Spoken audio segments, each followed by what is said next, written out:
Today we are going to see that how can you use ghost function which can show you the old and the new geometry in SolidWorks. So let's start this. So I'm going to profile a new part drawing. So let first of all see where you can find this ghost function. So go to this option, go to sketch, and over here you can see ghost image on drag. So this is the ghost function, like ghost option, which can show you the old image when you drag a line or something. So this must be check on in order to see what is the old image. Okay, so now if it is check on, click on OK, and now go to sketch, select any plane and draw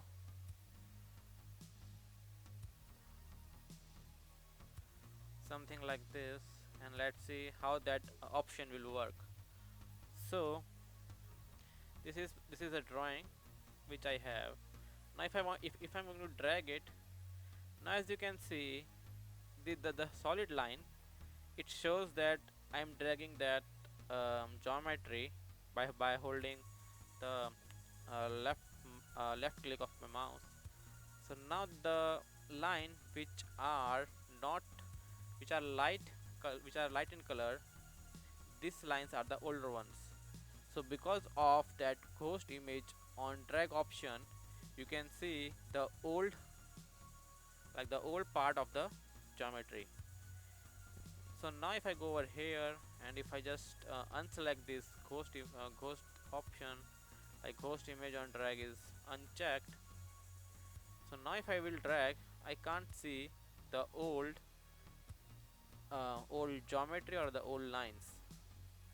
So the what is that, like the what is good for your for making the geometry. So it is better to click to check this, because if you want to see how your geometry is changing, if you are dragging or dragging some points, it's better for you to know how the geometry will change. So it is a better option to check this ghost image on drag as on. So in this way it is very helpful for knowing the geometry of at every part when you drag something. Okay, thank you.